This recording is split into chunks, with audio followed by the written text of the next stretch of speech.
their routine, in a sense, is I need to get comfortable, which means it's not a routine.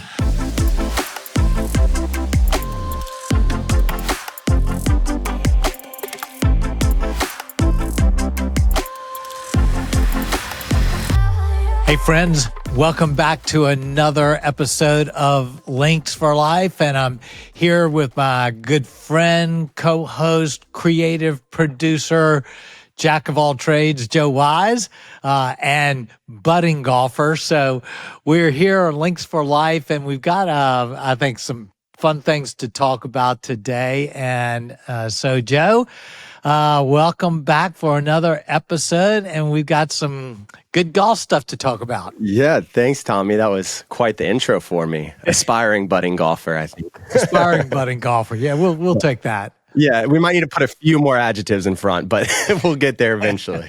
But I'm excited about this episode. I feel like for anyone who doesn't know, so Tommy, you've been doing a Space for Life podcast for a while and then recently launched this one too. And so both of those are still going on. And this week's kind of fun because it's not a crossover episode, but the two themes line up really well, which is cool. For Space for Life later this week, you're talking about growth, but specifically the environment for growth, which I think is a really exciting topic because a lot of times you hear people talk about a growth tip or one thing to do, but the environment for which we set ourselves up to grow is just such a huge aspect of that.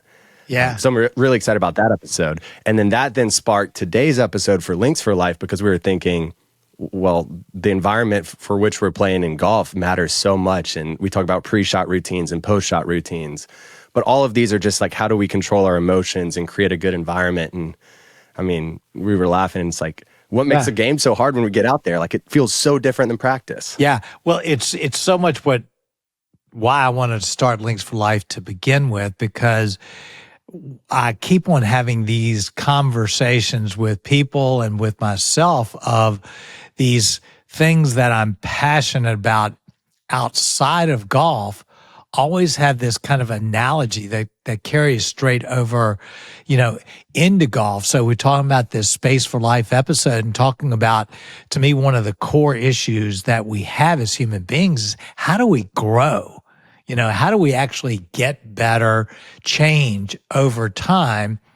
And then, of course, in some version, that's the same question we, ask as golfers. I think most golfers in some version or another want to get better at the game. And so the question and the stats in golf are huge, that the huge majority of people don't actually get better over time.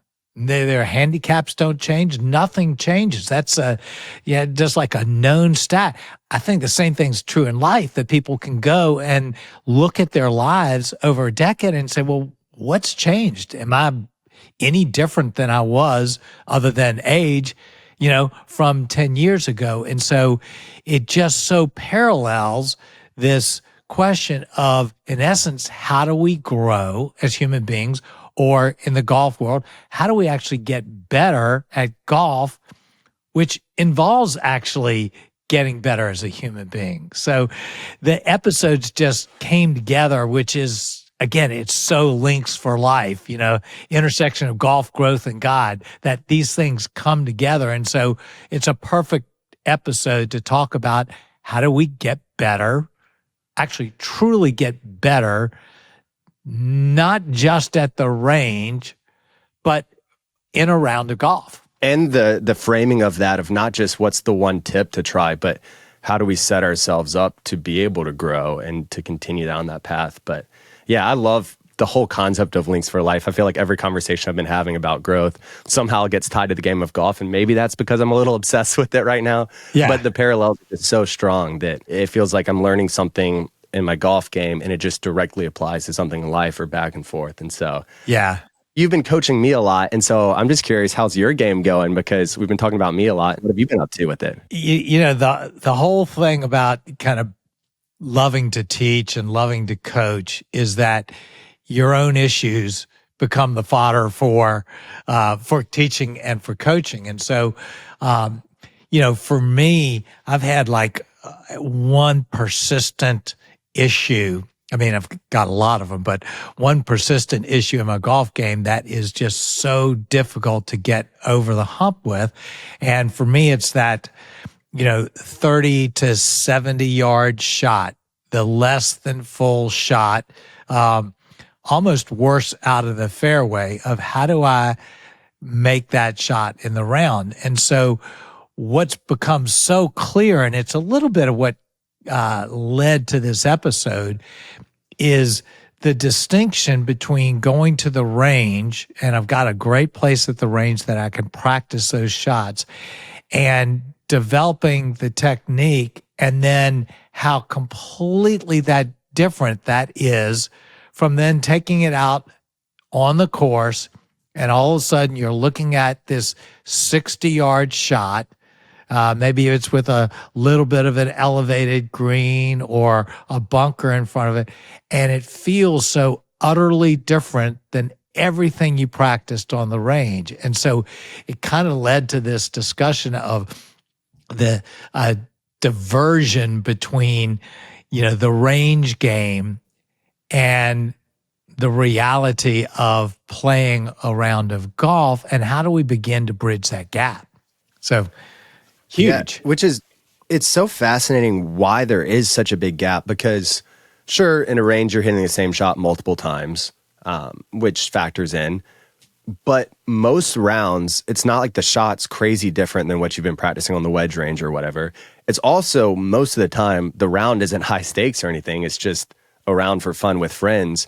And so when you kind of take it just at face value, you're like, why is there this massive chasm between the two of them? Yeah, well, I think that's actually part of the problem, is that we think at face value there's not a lot of difference. But in reality, I think almost every shot, maybe outside of the tee shot, but almost every shot, even the tee shot, varies quite a bit from the range. You look at a tee shot, and on a range, you're generally not really worried about left or right. There's no consequence for hitting a hook. It's just going to go to the left part of the range or the right part of the range. You don't care whether it carries out into some, fairway trap out there. But every tee shot, you're thinking, okay, where exactly do I have to aim this? Do I have a little room to the right? How much? Is there red stakes, white stakes, in play? How far do I have to, I'm setting up the next shot. There's all sorts of things. You're often playing with people who are watching you. You're factoring in wind, and that's just on the tee shot. Then you get to a second shot. Well, is it a little side hill? Is it a little downhill? Is it, even in the fairway down a little bit? What's the fairway, is it hard ground or soft? What kind of shot?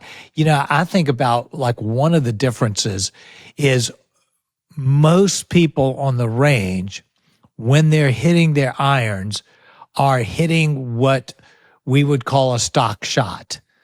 They're hitting a shot that is just their normal shot to some kind of distance.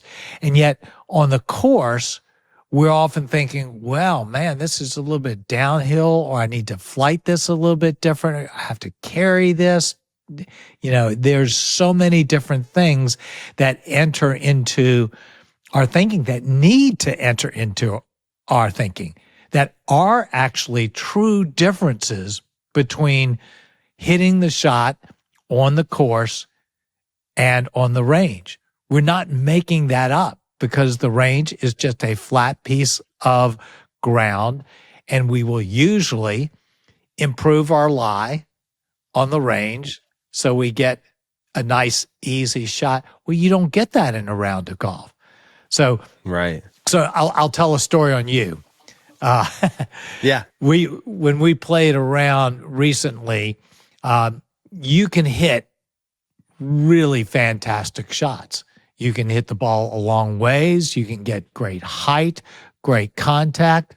Well, you hit a drive, and it was actually a little bit too long, and you were down in the rough. It was a slightly side hill lie. It was not a terrible lie, but it was a little bit down in the grass.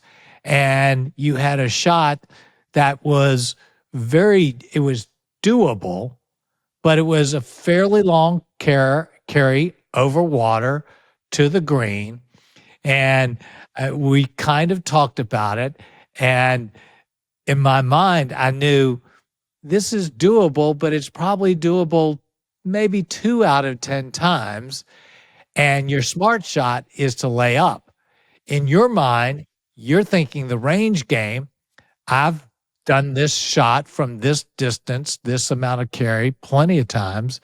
You went for it, and of course, it went in the water. It didn't go well. It didn't go well. But it was the same thing of, You're right. we think there's not a lot of difference between the range, but there was a massive amount of difference in that shot from anything you ever practice in the range.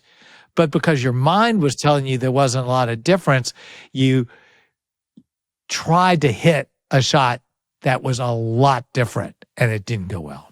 You're right, because I think I remembered saying later on that round, when I come up to a shot, I tend to just be like, what's the distance for this shot? And that's my thought, and don't really look at the lie that much. Don't really factor too much into risk reward of it, because that example, I mean, laying up and wedge shot probably would have been just as close as carrying the water just off the green and pitching up. Maybe that's a little bit closer, Yeah. but I mean, Well, it was a par 5 too.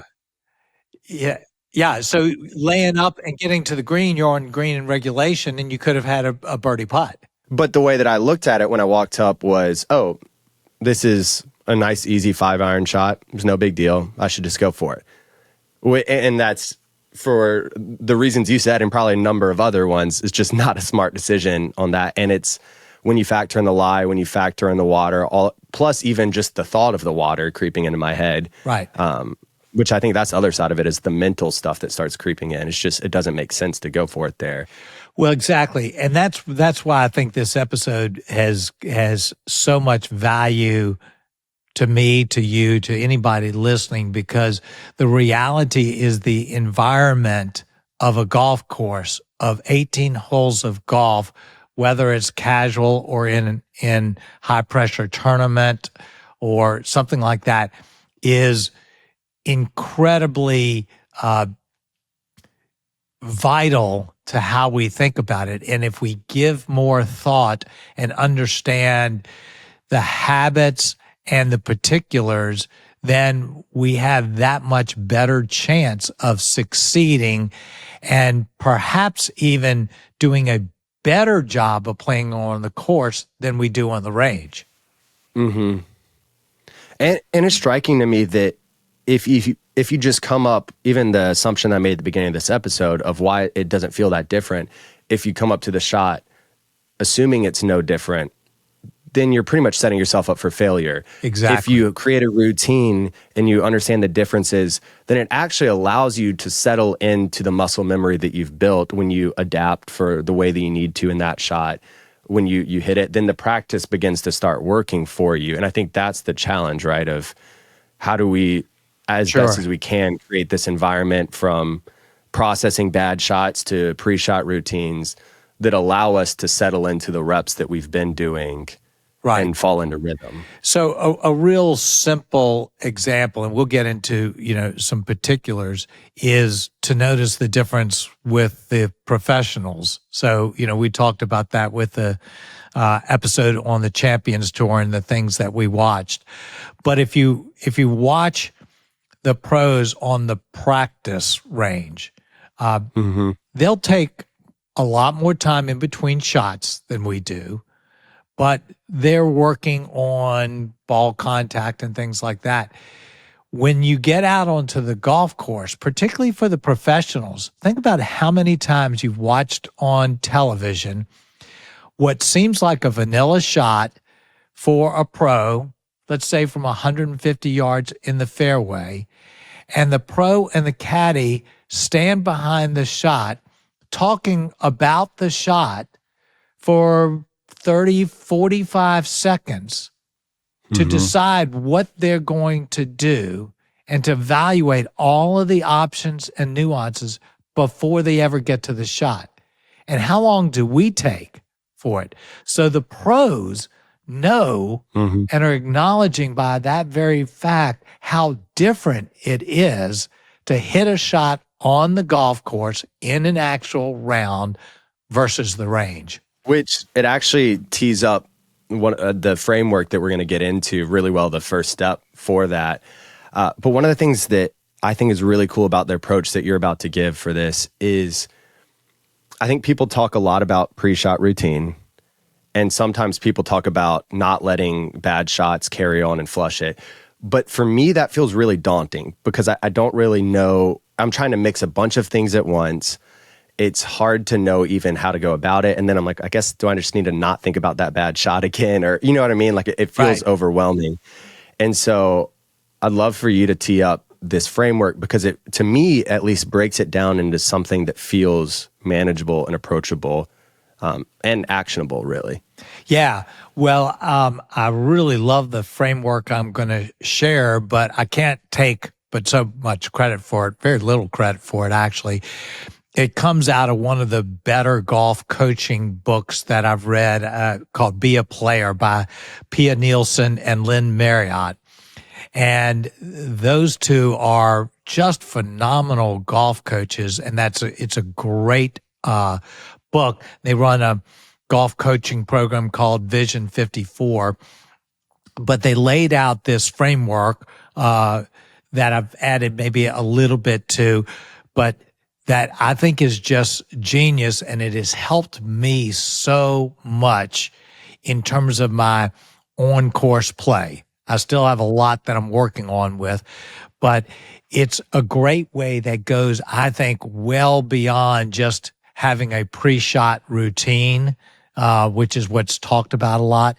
And so it has what I consider 4 elements. They're really 4 routines that we go through, and they're distinct in terms of within a round of golf.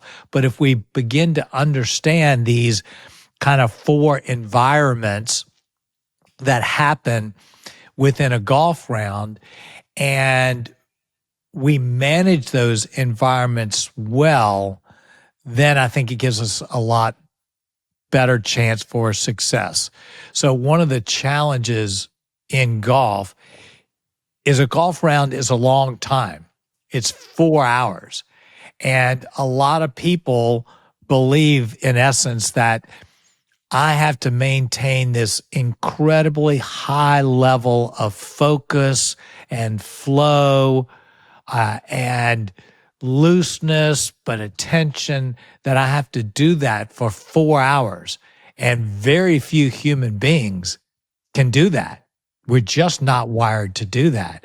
And so this framework allows us to think about that environment in, I think, a lot more accessible way. So what is the framework? I guess let's jump into it. Yeah. So what we're going to do is we're going to talk about the framework in terms of 4 boxes. All right. And those 4 boxes kind of correspond to the time frame from approaching a golf shot, whether it's on the tee or in the fairway or wherever it is, to the very next time you're going to approach a shot.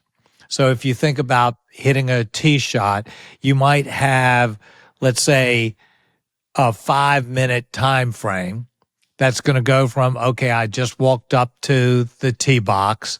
I'm now going to hit the shot, and I've got maybe 5 minutes from I hit it, the ball goes somewhere, I now walk down the fairway, and I'm now behind the next shot. So it's a 5-minute time frame that comes into 4 boxes. So the 4 boxes, and we'll dive into the depth of it, but I'll give them a title. The first box is a think box. The second box is a play box. The third box is what they call a memory box. And then a 4th box, which I'm giving a little bit more of a a different name to it than what they do, is what I call the refresh box.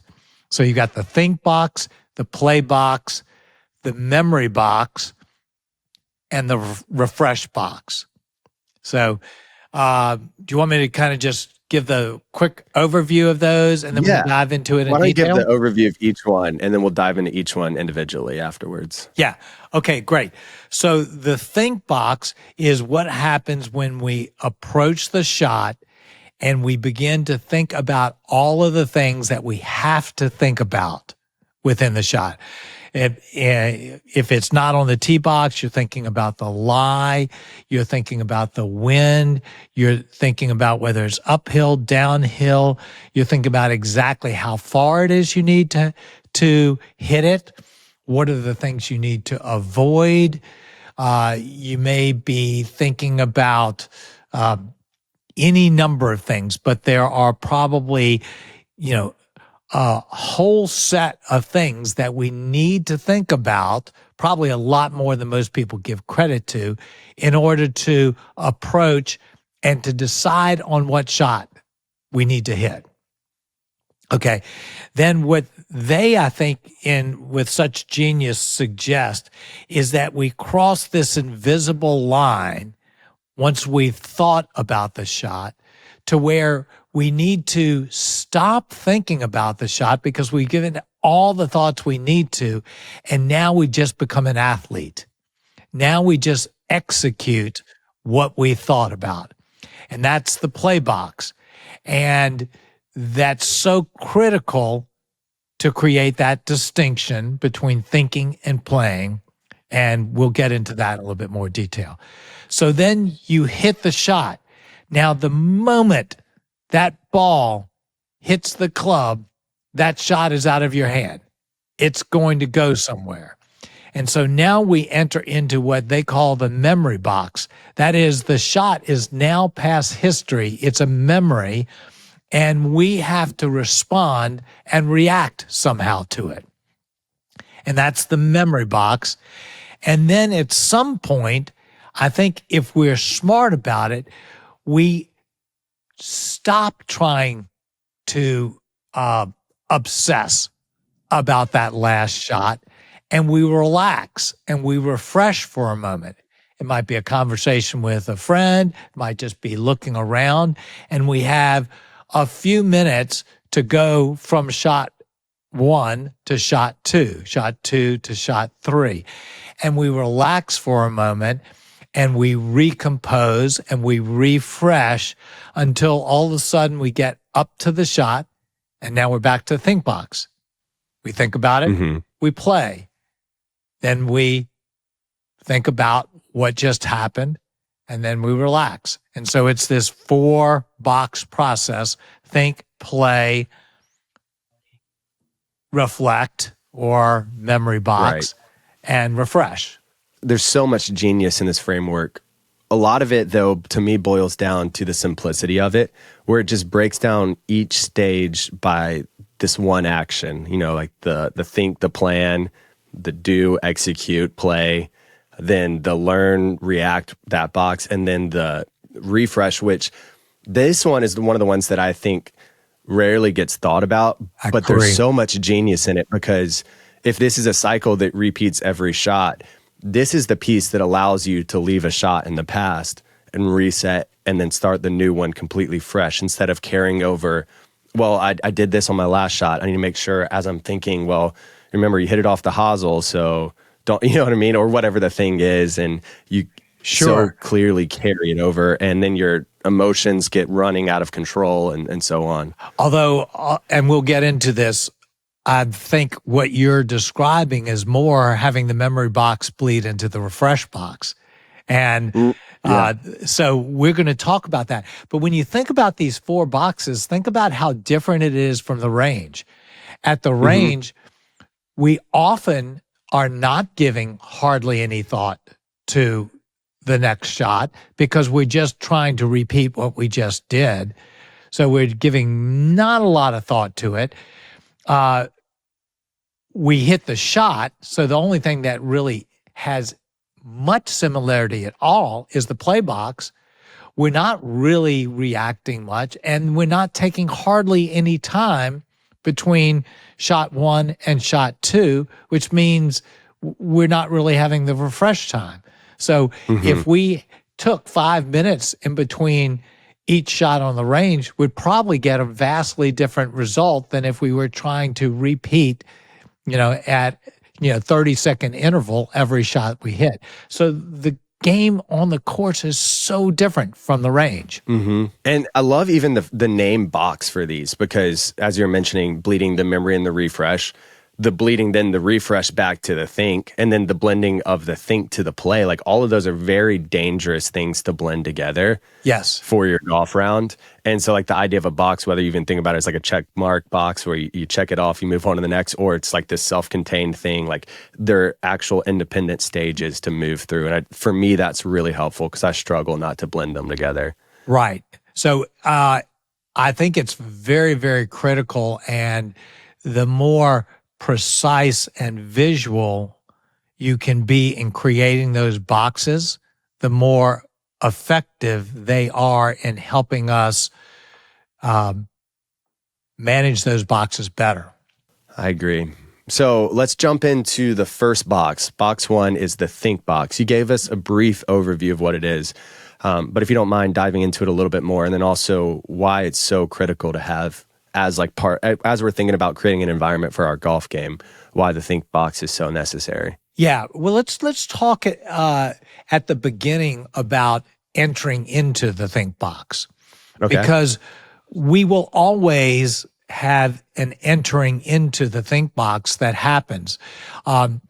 It can happen at different places, but if you walk onto the first tee, there's at some point that you now have to transition into thinking about the specific shot that you have. The more precise you can make that box, the better. If you can have in your mind, okay, once I get within 10 yards of my shot, I'm going to switch a gear in my mind and I'm going to begin to think about it. Up until 10 yards, I'm going to relax. I'm going to be in conversation. But once I get to X point, conversation stops and I start to think about the shot. If you can do that, and that can be a really distinct type of thing, you're telling your mind it is time to turn on. Okay. And I think that's really helpful, because otherwise things just blur, and you blur from the refresh box, or you blur from the range going on to the first tee. All these things blur together and we're already losing if that's the case. Quick question on that. One of the things, obviously, in a round of golf, the pace varies a lot. And so let's say that it's a slow day and you're getting up to each shot and you're not exactly sure when you're going to be able to hit because you're waiting on the group in front. In that case, would you recommend you get up to the ball, you do your think box, you end your think box, and you have a gap before you go to the play box? Or when there isn't necessarily a consistent rhythm through, how do you change that when it comes to your think box? Yeah, I would probably suggest the exact opposite, that we stay away from the think box until it is time to play. Then as soon as it's time to play, we enter into it into a distinct way, into a distinct process that then transitions clearly from the think box right into the play box. Because if you do what you're suggesting, then you're doing the think, and then you have to kind of exit the think box and almost go back into the refresh box. And then somehow you have to come back into think box to remember exactly all the things you were thinking about. And that's when the slow rounds really damage you. So the great players are able to manage a pace of play because I think they had this distinction. So I remember seeing at the Masters, it was really slow on a really windy day. I think it was in this last year's Masters. And the camera happened to transition back onto the 12th the 11th tee of the Masters, and Scotty Scheffler, and I think it was, for some reason, I'm thinking it's Colin Morikawa, but I don't think so, were back on the tee box, and they were just laughing and joking around with one another. And I think that was their way of saying, I'm still in refresh box mode. Right. Now, when the time comes, I'm going to turn that switch and I'm going to be in full focus mode. But until it does, I can refresh for as long as I want. If it's 5 minutes, that's fine. If it's 15 minutes, I'll, chew on a protein bar or something like that. But then once I'm in think box, I am in think box, and it's game on now. I love that, because then essentially the think, play, and memory become this consistent routine that's the same pretty much shot to shot. And then you live and refresh until it's time to start the process over. Yeah, so let's look at the opposite thing of the slow play when you're playing through someone. It's like generally death to a golf game to play through someone. And one gave me the heebie-jeebies. Oh, I know. But why is that? Because our whole rhythm and pace of play change. And the thought that we give to a shot changes. Our pre-shot routine changes. And that's just guaranteed bad results unless we just happen to get lucky. So, if you want to successfully play through people and not embarrass yourself and actually probably play through more quickly, stick to your routine. Think about the shot, take the same amount of time, go through your pre-shot routine, execute it, and you'll hit less shots and you'll be through the group faster. I love that. Okay, so real quick, you mentioned go through your pre-shot routine. When you say pre-shot routine, is that to you the 30 seconds before the shot? Think box. Or the think box? Yeah. Okay. Well, I think for most people, when they think about pre-shot routine, they're really talking about the play box. They're talking about that time frame that can last, let's say, 15, 20 seconds, maybe 30 seconds of when you're coming out of the think box and you're walking into the play box. And you're now going through these different routines that you do the exact same thing. It might be the same number of waggles. It might be how you set up to the ball, that you're getting out of your head by getting into a routine that you follow every single time. So I think what most people are talking about with pre-shot routine is simply the play box, which I think highlights how much we undervalue the think box, which is absolutely critical, because the think box is when we do all of the work to get to the commitment that we need to walk in and execute well in the play box.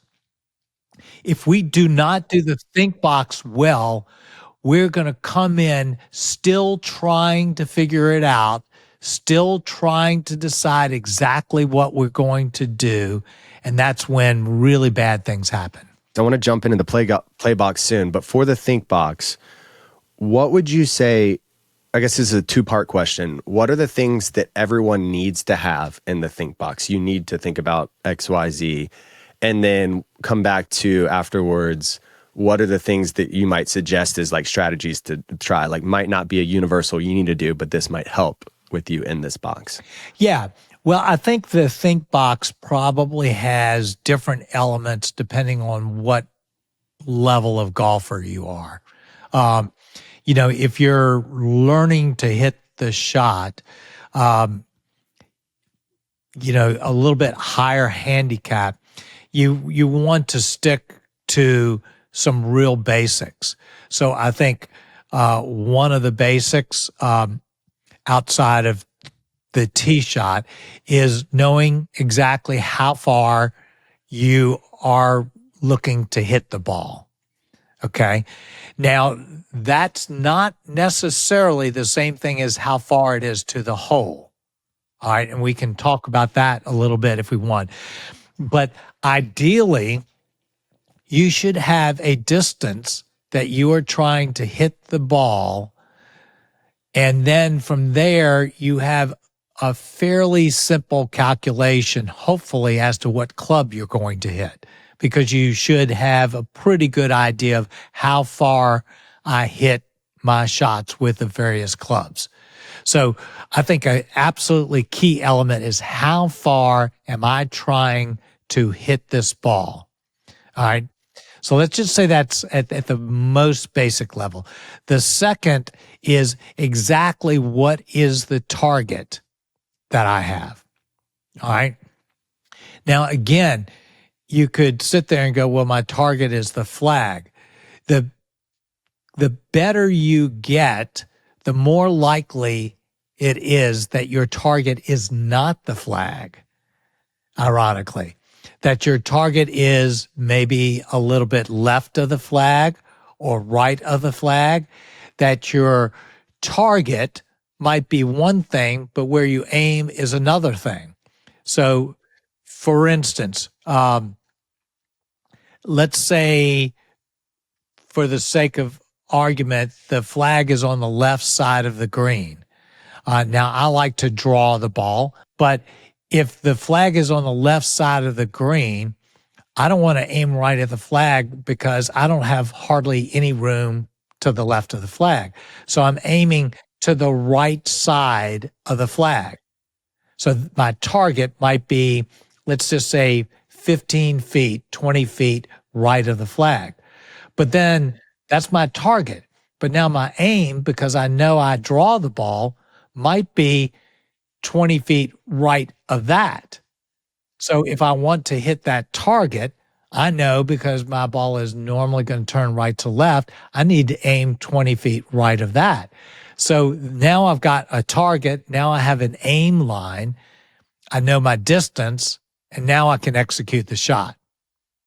So I know that gets a little bit complicated, but at some level, even for the golfer who hasn't played as much, they know they tend to slice the ball, or they know they tend to hook the ball, and they should take that into consideration in where they aim. And what I love about that too is the process can start with there's trouble left, there's trouble right, trouble short, trouble long, whatever. Let me think about what's the smart shot from there. But it ends with, this is what I'm going to do. Or like, this is my aim point. Whereas I know for myself, and I think it's fair to say a lot of higher handicaps, and probably to some degree, it could be a tendency for everyone, that if you're not careful, you carry the don't go left into your play box once you've picked a line. And instead of like, you picked that line for a reason, and then now you're committing to doing that thing at that point. Yeah. Which I think it's like this funnel. Well, I'll give you a little bit of an extreme example off of tee box on hole I played recently. It had water on the left, and it had a big fairway sand trap on the right. And so it was, where do you aim? And obviously I wanted to avoid the left, but the sand trap on the right was probably only 30 feet wide.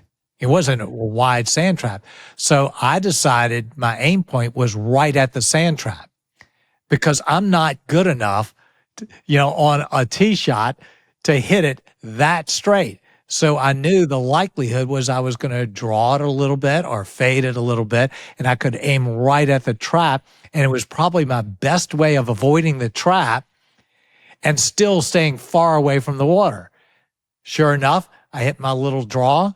It goes just right off the trap into perfect position. Right. And if you happen to hit it perfectly straight and go in the trap, that's still better than ending up in the water. Yeah, exactly. And I think that's where, again, just like moving from here's all of these inputs of I don't want to do this, this is a bad miss, now to here's what I've decided and I'm moving forward, I think it's such a huge way to move from the think to the play.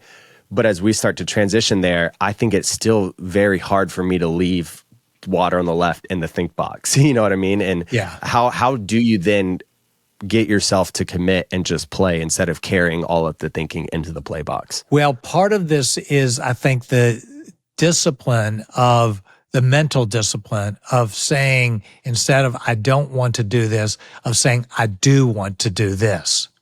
So I want to aim at that sand trap. I am convinced that that is my best shot.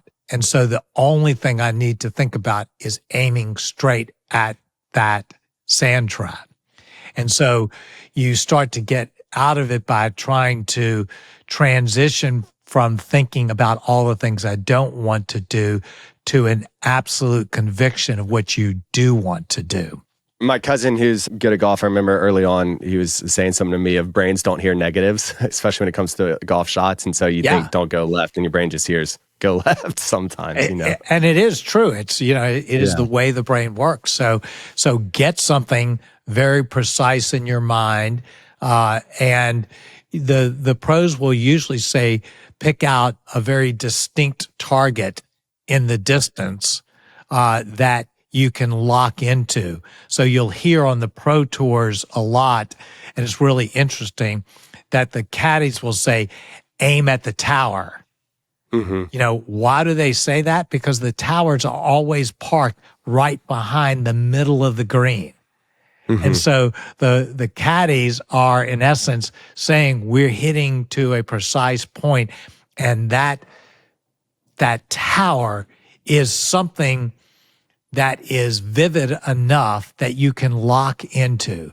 So you want to lock into, once you have decided not only what your target is, but what your aim point is, you want to lock into something as precise as you can, thereby giving your mind the biggest due that you can possibly give it.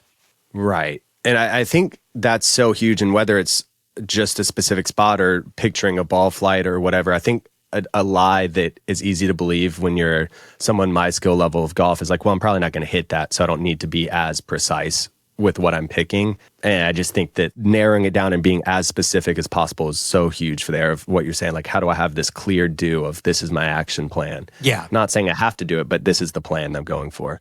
Yeah. So I think those are like some really core things. Let me say just a couple other things. We'll get into a lot of detail.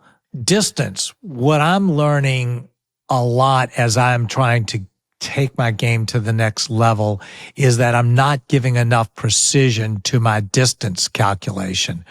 That is, I'm shooting with my rangefinder, the flag stick, and I'm saying, okay, I've got 145 yards to the flag. But what I'm not doing is I'm not factoring into my mind specifically how much the wind is going to help, how much the elevation is going to affect it, how much an uphill or downhill lie will take it, and whether I need to be airing long or short of the flag. So let's say the flag is a back pin placement at 145 yards. And let's say there, for the sake of argument, there's no wind. I really want to be playing a 142-yard shot. I want to be short. And if I happen to hit it perfectly, I'm 9 feet short of the pin with an uphill play. But I don't want to be long. So I want to err on the side of being a little short. Where people really get it wrong is on the front pin placements. They think it's 145 yards. I need to hit it 145 yards. Well, we almost always come up short of what we think. We should be playing a 150-yard shot, maybe a 155-yard shot. And then when we come up short, we've got to tap in birdie. We're on the green. So coming up with that precise distance to say it's a front pin placement, 145, I'm going to find my 152-yard club to hit.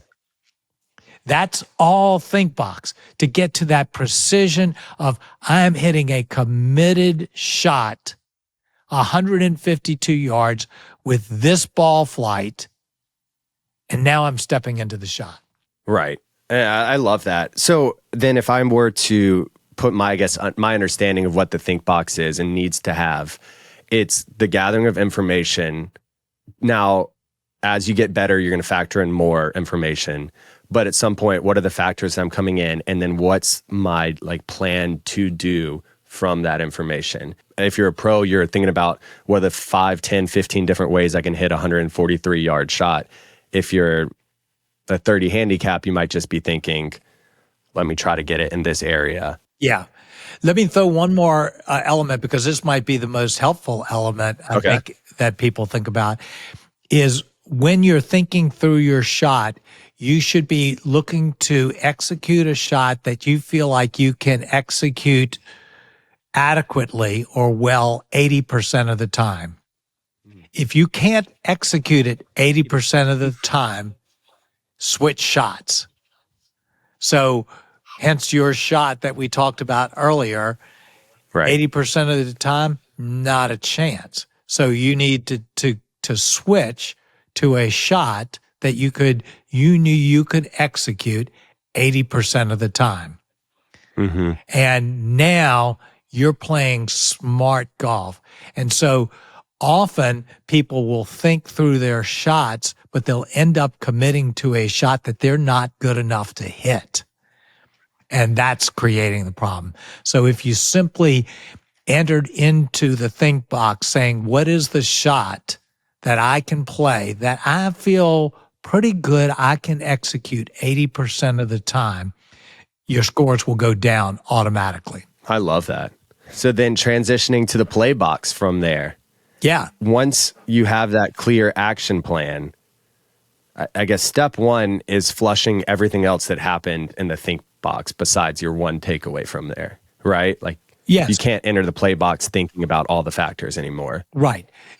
Ideally, you want to have clarity. You want to, in essence, have your committed shot down to such a level that you're visualizing that.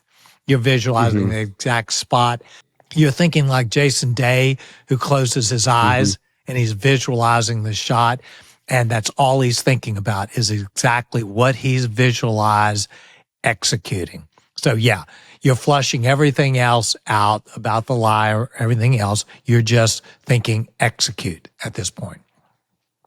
Now, Lynn Marriott and Pia Nilsson suggest it's even helpful to have almost a specific line that you cross in your mind that says, I'm going from the think box to the play box. So it may be that you're doing all of your thinking, let's say 6 feet, 8 feet behind the ball. And then you're going, okay, when I take that first step, it is a step into the play box. And I'm now entering into what we call our pre-shot routine. Okay. So that pre-shot routine is going to have a couple elements. You've obviously got to get set up. You've got to think about, your alignment. You've got to think about perhaps your grip. You've got to think about getting loose for a shot and getting into an athletic feel and mindset. Okay. That's going to look different for every single person. So what you do in the play box, what your pre-shot routine is very unique and individual. And you can see it on the Pro Tour. Justin Rose has the most strange little pre-shot routine that he has. I know the one that I have is really different. And it's because I know I have one little flaw that I can tend to. And so my pre-shot routine is practicing something that avoids that flaw. And so it's this little kind of strange thing that keeps me from flipping my wrist. And so I walk up to the side of the ball. I stand next to it. I do that little funny waggle. And then I set the club behind it, align, and then I execute it. And it's theoretically, it's hopefully within a couple of seconds, about the same amount of time every time I hit a full shot. Okay. Now, my pre-shot routine for chip shots and my pre-shot for putts is different. So you have a distinct play box routine for each kind of shot that you hit. And you should have a distinct play box routine for each kind of shot you hit. And if you watch again the pros, you do that. Now that's in a sense a lot of work until you get used to it, and then it makes things so much easier. Right. And I think that's a huge distinction there, that it is work on the front end, but it is also really hard carrying all of those things every time you're into the play box, right? I'm trying to think about 30 different swing thoughts and everything that I just thought about, and then it never leads to a good result. And so it is work, but trying to figure out what can I do. And I think that's where I love the way that you framed it, because I've heard over and over again, you need to have a pre-shot routine. And without even realizing it, I thought that there was like a right way of doing it at first. That's like, this is what a good pre-shot routine is. And reframing it of, well, what do you need to be able to enter that play box and hit the shot in the best way that you can? Yeah. How would you, though, go about figuring out what needs to be in your pre-shot routine? And then does that change over time? There's nothing wrong with it changing over time. Because our golf games change over time and we learn more about ourselves as golfers. So it absolutely probably should change over time. So there's two kind of distinct thoughts when it comes to the pre-shot routine. One is when you get into that mindset, you don't want to have a swing thought. You're just executing, you're visualizing something, and you almost have no thoughts whatsoever. You're just trying to execute what you're visualizing. That's kind of one school of thought. The other school of thought is that it's okay to have one swing thought. All right.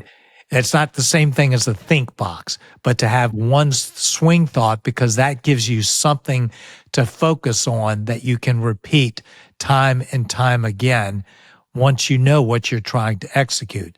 So for me, because I'm a kind of a thinker by nature, it helps me to have one swing thought. And that one swing thought is generally the one thing that I know will consistently give me the best results. Okay.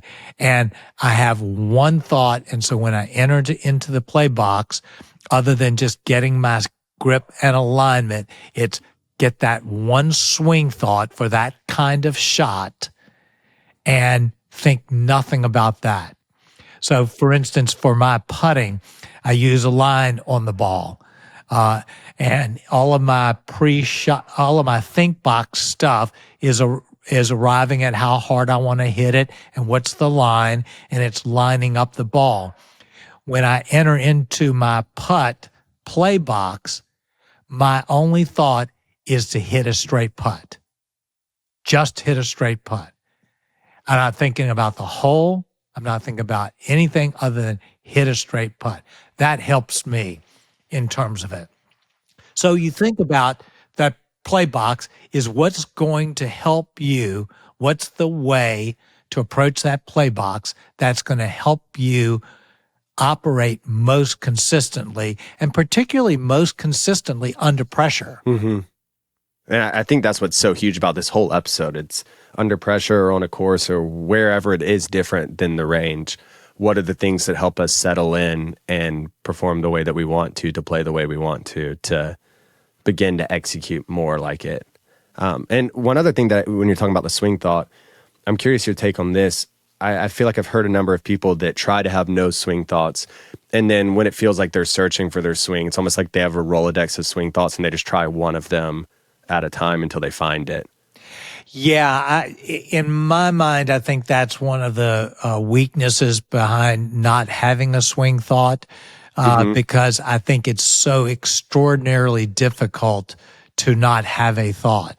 I mean, if I told you to just sit for 2 minutes and don't think about anything, good Try luck 15 seconds. at it. So I like the idea of having a routine that is part of the only thing you focus on, same speed, same motion, same pace of everything, and one thought that in essence is what you use to shut out all the other thoughts. I think that would be really helpful for me.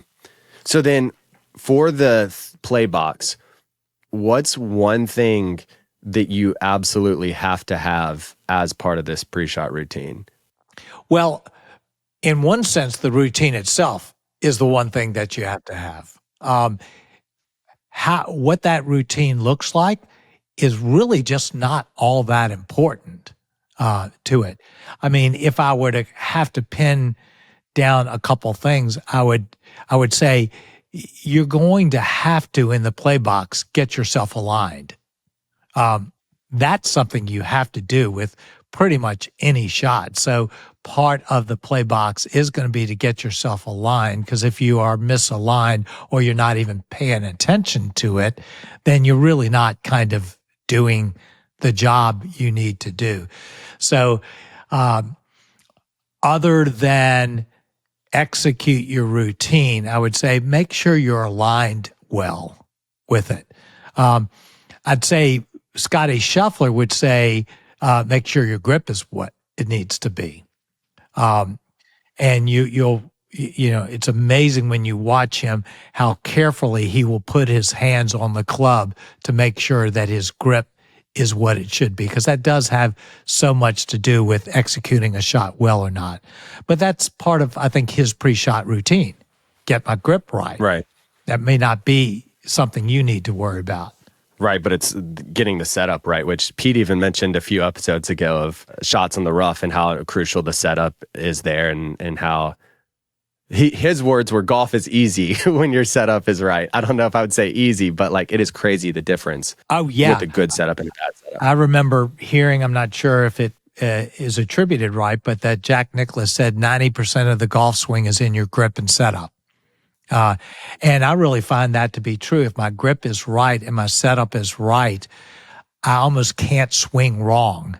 It forces me almost to execute the shot well. So those are some good things to think about, but it's mostly getting yourself out of the think box and into the executing that is so critical. And I think that a little bit might tie into this question, but then what are the things that you often see in a play box that you would say almost like this is the one thing that you cannot have as part of the play box, if that makes sense? Like if the pre-shot routine is what you need to have, you need to make sure that this doesn't creep into the play box. So I think there are a couple of things that I see really regularly that I would question that they probably don't belong in the play box.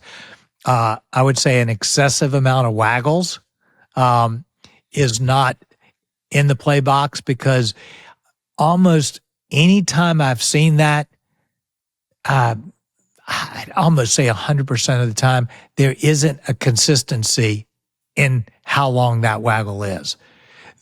Someone is simply waggling for as long as it takes for them to get comfortable, which means it's not a routine to begin with.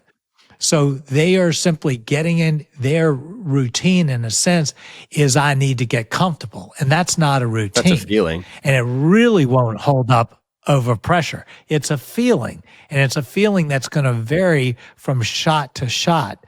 So part of the routine is the consistency of the things that you do. If you have 3 little waggles, waggle 3 times every time. And even if you don't feel good, execute the shot. So I did a interesting experiment for my putting pre-shot routine. It used to always have 2 practice strokes. And when I decided that really the key thing was to hit it straight, and that my distance control was pretty in tune, I started to not even take a practice stroke. Once I did, I stepped right up, looked at the hole, and I found I didn't lose any distance control out of that. Is that an argument for some of the simplicity in a pre-shot routine, where obviously you need enough to help you transition from the think to the play box, but presumably each element that you add affects the consistency of it? You know, like if it's 3 waggles, that's 3 opportunities to to vary it each time. If it's 10 waggles, even more so. And so I feel like there is at least some element of the more you add it in, the harder it is to be a consistent routine. Exactly. Because the more you add into it, the more you're allowing for the possibility for the think box to creep back into the play box. So, the longer that routine is, the longer you're trying to keep your head out of the shot. So I very much like the idea of a relatively brief play box, just long enough to get yourself relaxed and athletic. That's all you're trying to do, at that point. I love that. It feels really clear to me. Whether it looks, obviously it's going to look very different for people, but the objective's clear. Yeah. So the trick is get your routine. If you're a person who does not have a routine, just start somewhere and say, for this round, my one goal is I'm going to do this routine for every single one of my full shots or something. So just start to move to get that routine so that you can start to lock in on one way of playing. And then the last follow-up on that is, at what point do you evaluate that and figure out, is this working? Is something off with it? Is it not working because I'm not doing it? Is it not working because I'm focusing on the wrong thing or the approach is off? How do you evaluate that and adapt over time? Yeah, I think you evaluate it based on the results of what's happening with your game. So, for instance, when I got to the point that I said, okay, this is something, let's say at the range, that I'm finding I need to do, I now think, well, do I need to implement that as my one swing thought and therefore build that into my routine? Because let's say you're snap hooking, shots way too often. You may need to say, okay, I need to bring into my pre-shot routine something that is going to offset that tendency to do that.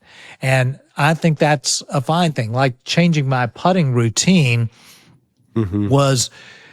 happened because I realized that my head and my eyes were going towards the hole so often that I wasn't hitting straight putts, even though I was lined up well. So I went, I need to change my routine because my routine is not serving me any longer.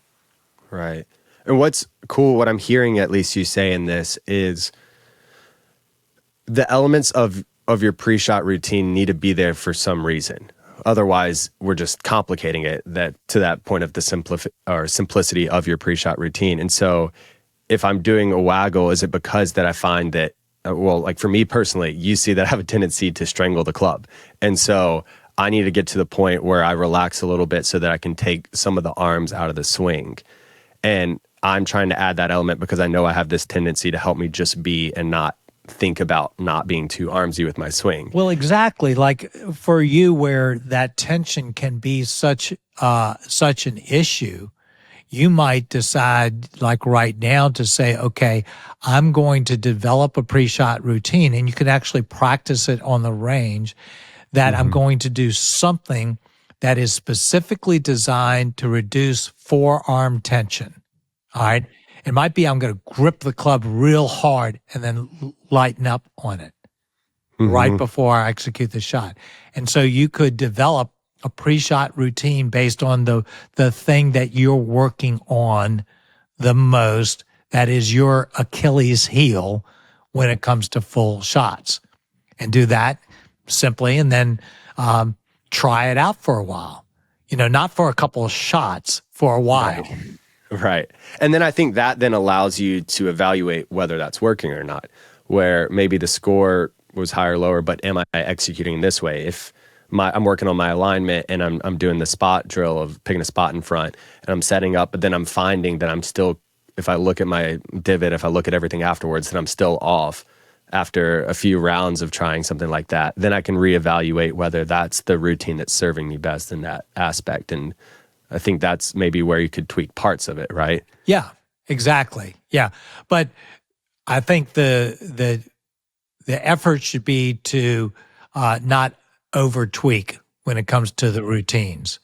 The routine is just there to get you to relax and execute a shot. And so we don't want to be overthinking our routine for not thinking. That's a good way of putting it. And which transitions us to the thinking box, if you will, the memory box. Right. This one I think is, to me, a little bit tricky because it's hard. There are some shots where there's really clear feedback and some shots for me that are just mishits and they need to be flush. And it's hard to know, okay, the club has struck the ball's left. I'm now in the memory box. What does this look like? Yeah. The memory box, I think, is, incredibly important, and it is tricky because you're trying to accomplish a couple things in the memory box. And again, the memory box is everything that happens the moment after the ball leaves the club face. All right, so you have a couple of things happening. One is you're having thoughts about what happened. It was a terrible shot. I can't believe this hooked. I duffed it. It was a beautiful shot. You're having all of these different thoughts that enter in that you want to, at some level, evaluate. Why did what happened happen? And that's a piece. So there's a mental aspect. I think just as importantly, there's an emotional aspect. I'm frustrated. I'm excited. I am angry as all get out, about this. And so that memory box has that emotional side, and then it has this mental side. And we need to bring both of those in the memory box to closure. That's the point of it. We need to bring it to positive closure on this. And there are different ways of doing it, but what's critical, I think, is to realize I have to deal with my emotions, maybe more importantly than I do even need to evaluate the shot. Because it's the emotions that will tend to sabotage what happens after that. Right. Yeah. I love that reframing of it because I think, ironically, my emotions drive a lot of golf. But when I think about it, it's actually me then overanalyzing because of my emotions. So then I'm thinking more, you know what I mean? And sometimes I just need to address the emotions that happen in it, give myself 30 seconds, a minute to be upset about the shot and then move on or whatever it needs to be. But I love that of like, how do I bring this to closure afterwards instead of I then carry it to my next shot and then the next shot and then the rest of the round. Yeah. One of the things I love, because I can definitely tend to get frustrated on the golf course, and I can even tend to get a little angry on the golf course, that I like is I work to handle that one of two ways that are helpful for me, might be helpful for others.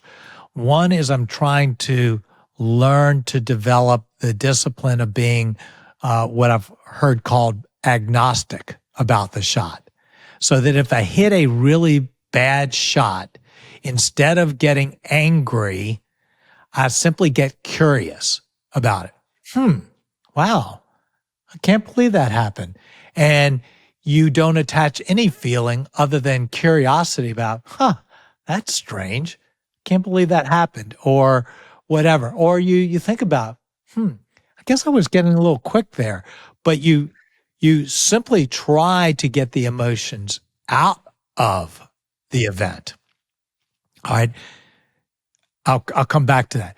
The other way is in those times where those emotions are so strong that they come out really hard and fast, to limit those to a very defined period. So I understand, I don't know if it is totally true, that Tiger Woods operated with a 10-foot circle, and he allowed himself as much anger as he wanted within 10 feet of the last shot that he hit.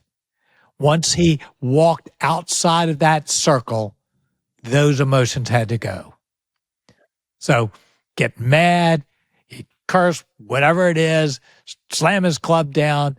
But the minute he walked outside the 10-foot circle, it was past history. It was gone. And that's not a bad thing, because sometimes we do have emotions on shots. So it's not bad to say, okay, if I'm going to have an emotion, I'm going to be really good at letting it go fast, really fast, and moving on to the next shot. So that's one great way I've found to manage the emotions. Right. What I'm thinking right now with the memory box, and I'm curious what you would say to this, is like asking myself the question in this box, what needs to be addressed from that shot? Where was there something, maybe I'm doing something way off that I needed to plan for, or maybe I was being unrealistic with my percent chance of executing on this, or maybe I'm just upset and need to address that quickly. But like, is that a fair way of thinking about the memory box of like, okay, this just happened. What do I need to address to be able to move on from here? Yeah, I think that's a great way to frame it, maybe with one caveat, and that's understanding how hard the game is. It is really hard to hit a good golf shot. And a lot of our less than perfect shots are really impressive things that we executed. You know, they might have had a little bit more draw or a little bit more fade. They might not have been, exactly in the sweet spot. But if we treat that memory box as a place to feed our perfectionism, we're not helping ourselves. So if you use that memory box to deal with what you need to deal with it, but that's within reason of how hard the game is, then I think it's a great way of doing it. But to try to be constantly tweaking the 95% good shot instead of appreciating and enjoying the shot, I think is taking that memory box and blowing it out of proportion. So, if I hit a really strong hook, it's great for me to think, was that tempo related? Yeah, I got a little bit quick on that. Okay, that's all I need to tell myself. Yep, got a little bit quick on that. Move on. That's the memory box. A few seconds. I kind of want to focus for a second on the transition period between the memory box and the refresh box, because originally I thought the think box to the play box is one of the most difficult transitions, just because I think I personally have struggled to separate the two of them. Right. This transition, though, feels extra tricky to me, because take the Tiger Woods example. I love the concept of here's a 10-foot be mad circle or feel the emotion circle, and I want to step out, I'm done. But like you and I both know that realistically, you cross over that 10-foot threshold and it's not like your emotions are wiped. And so how does that transition period work? How do you begin to try to move on past the emotions? Right. I think what's helpful to me is to try to be clear on what the goal is of the refresh box. The goal of the refresh box for me is to give myself a rest. That is, there's so much going on in a golf round. In virtually every golf round, I will start off on the first few holes badly, or I will start off well. If I allow my mind to re-enter, let's say as soon as I leave that memory box and begin to think forward, then I'm going to have a hard time. I'm going to be protecting a lead protecting something that's going well or trying to recover from something that's going badly. My mind needs some time to rest. And so the refresh box is literally a time for our mind to refresh. So we need to give ourselves enough time and specifically enter into a time where we're taking a breath, where we're relaxing, where we're stopping from thinking about the round. We might be looking at the trees. We might be having a conversation with a friend. We need some time to get out of the boiler room of 4 hours of golf. And so for me, it's not so much of I need to stop feeling or stop thinking about this, is I need some time to just catch my breath on this. And ideally, whether it's in a cart or walking, we're taking some time to get out of our way. So there needs to be a distinct period between thinking about that last shot and starting to think about the next shot. And that's what the refresh is about. It's some time where we're not thinking about the game. Which what I love about that is what you're doing is you're starting to add something new or to think about something new, not to just stop thinking about this one. So it's okay if there's a little bit of a bleed over where you're still thinking about it, but the goal isn't thinking about it anymore. It's thinking about how nice it is outside or having a conversation with a friend or just something outside the game instead of being in this analysis paralysis from, which is honestly what happens most of my rounds, especially whenever I start snowballing. It's I'm trying to dissect and analyze everything that went wrong, and I'm trying to take that data and apply it to my next shot. And the 10, 15 minutes sometimes in between the shots, hopefully it's not 15 minutes, but some rounds feel like it. I'm trying to, again, overanalyze all of it so that I adapt on the next one. And all I'm doing is exhausting my brain, overthinking instead of resetting and just enjoying the moment and trying to get outside of the golf game for a little bit. Right. And the overthinking is almost always unproductive. So there are a couple of kinds of refresh activities that I think work to me. And I'm talking about maybe my personality, so it would be different for others. If I'm playing by myself, one of the real refresh activities is to observe the environment around me, to look up at the trees. And as we talked about in another episode, we look up at the trees, we open our airwaves for breathing, we look around and we realize that the world is just going on around us. And we just try to relax, for a few moments and get away. And I think looking up and looking around us is a great way of doing it. Lee Trevino's refresh box was starting a conversation with someone. So he would immediately, he'd just talk a mile a minute. He'd talk to anybody, everybody, caddies, players, fans. It didn't matter. But his refresh was getting out of the moment of focusing so intently on the shot and talking to everybody around him. And I found that's actually a great way to deal with anger. So when I'm mad about a shot, one of the great ways for me to get over that is to start asking some question of the person I'm playing with.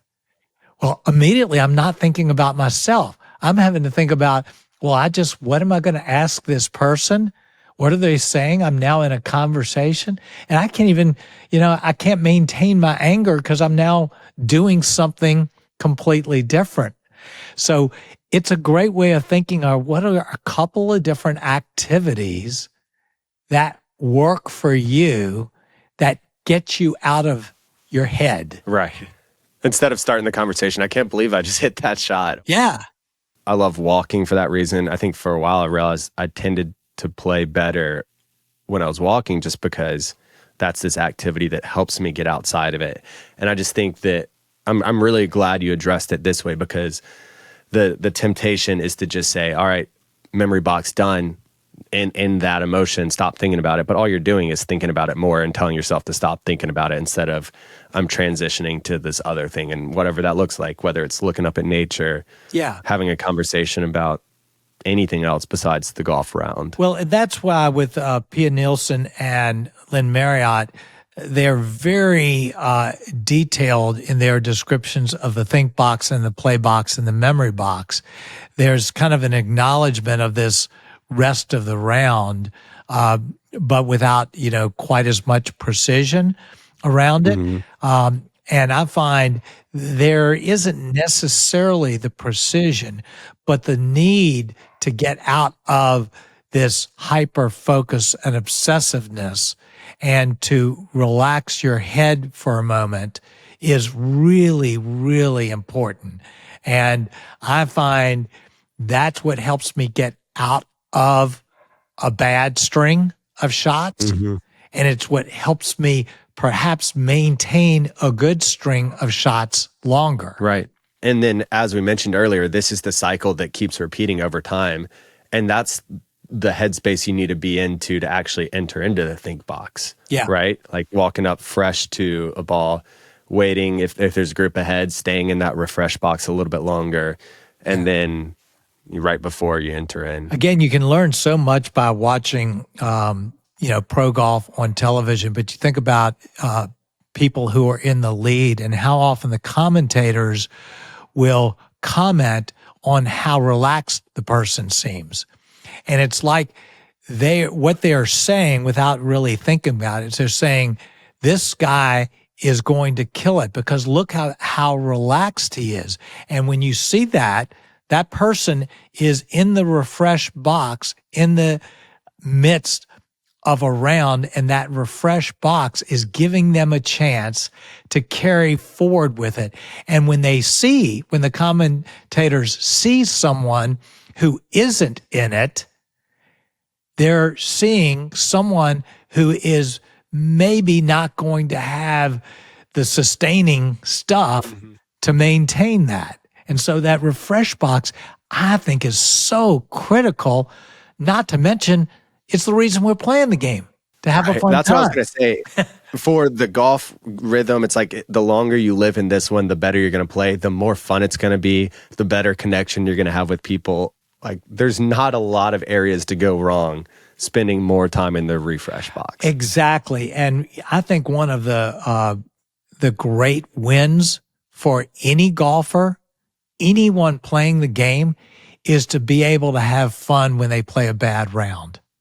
And that's hard to do, but that has a lot to do with whether you are able to transition from the negative stuff that sometimes invades that memory box to the refresh box and find joy in other parts of the game such that it isn't all about how you execute it.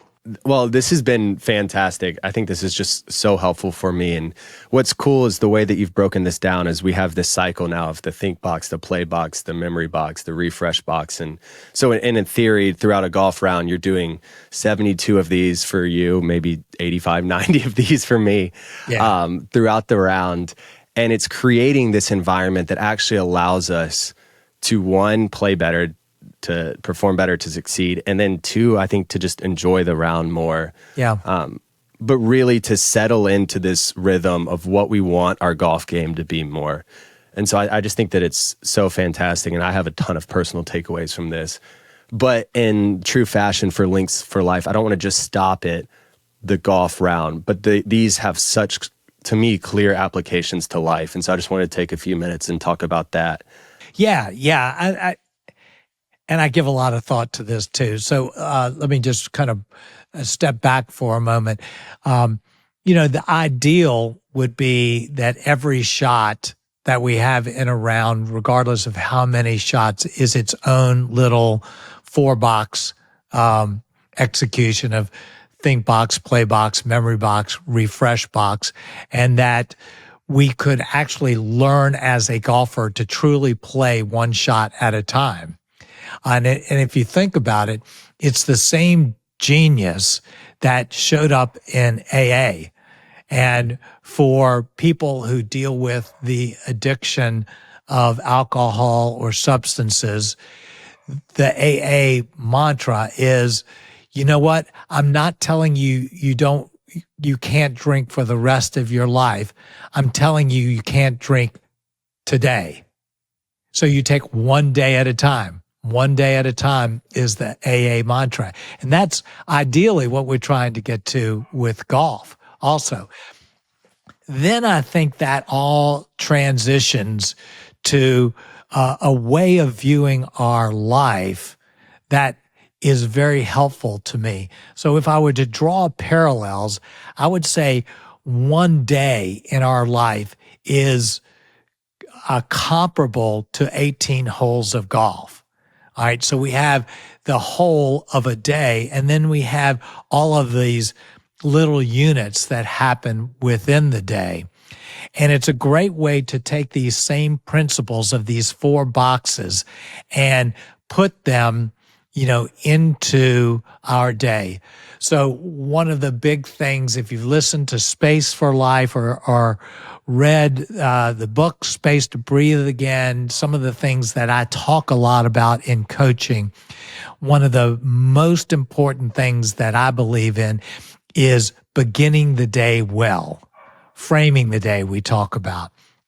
And that beginning the day well is comparable in many ways to the think box. It's saying, I'm getting ready to enter into this 24, 16-hour period of time. What is it that I need to think about? What is my mindset, my emotional set?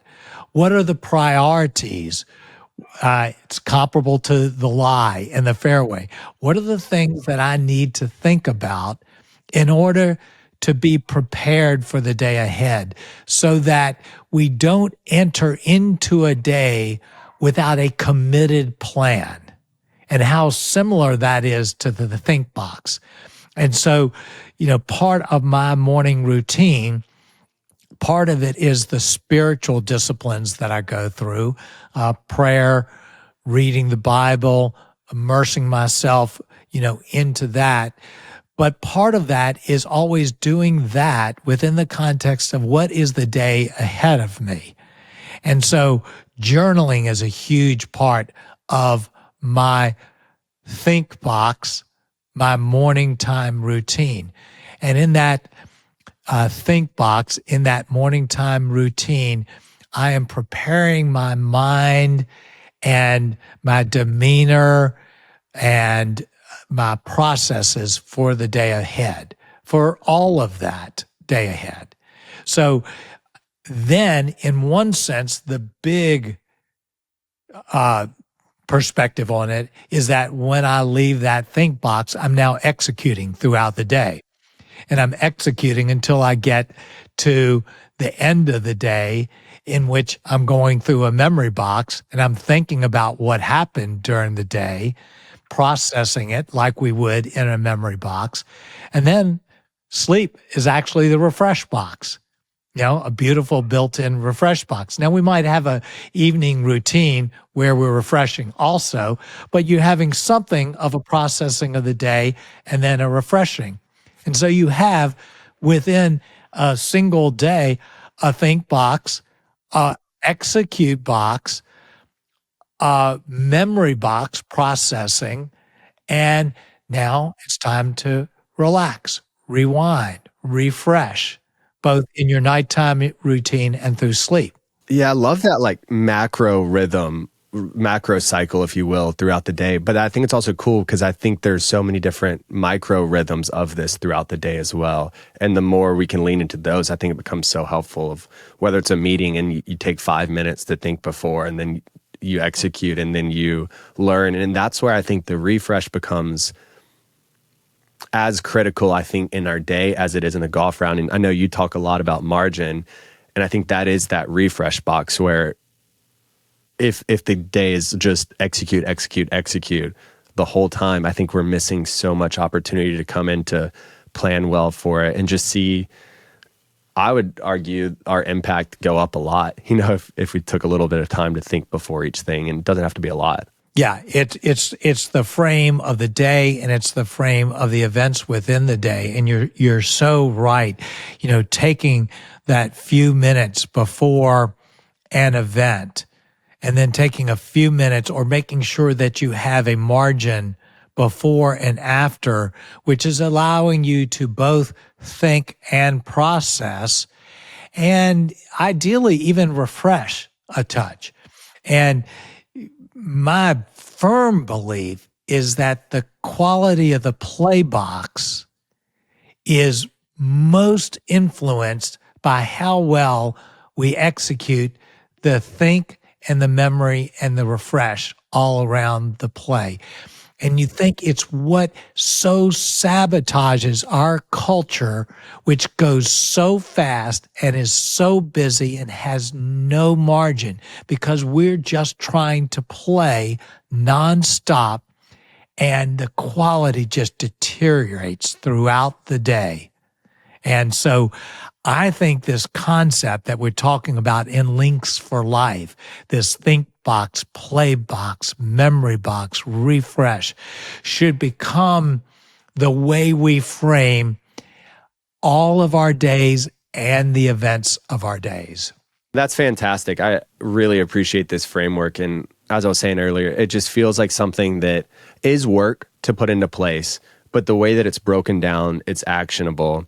It feels approachable. And so I'm just really encouraged to, one, bring this to life, but then my golf game, well, I should probably say that the other way around, to bring it to my golf game, but more importantly, bring it to life. Yeah. And so I just really appreciate this and your perspective on it. Well, thanks. The point of a lot of this is that these things are a pathway to joy, and isn't that what we want? We want to have a fun time. We want to experience joy in the golf game and in life. And, outside of these things, I think it's just so hard to find joy. So, it'll make us better golfers. Yes, it'll probably make us more productive in our lives, but it's also the pathway to joy and to peace in our lives. And that's pretty good stuff. I'd say so. Yeah. Well, as we mentioned at the beginning of this episode, this one is pretty related to the Space for Life episode this week. And so dropping on Thursday, it's going to be focused on the environment for growth. And so I would encourage everyone to check that out, even if it's, I'm going to flip this episode, I'm going to take the life application and apply it to my golf game. It's still probably going to be helpful there. But more importantly, for the things that you said, what fosters growth in our life, I think is just such a critical topic. And so looking forward to that one. And as always, if you don't mind sharing this with a friend, I think that would be really helpful for us as we're trying to grow the show. And I think this is just really valuable stuff. Great. Thanks so much, Joe.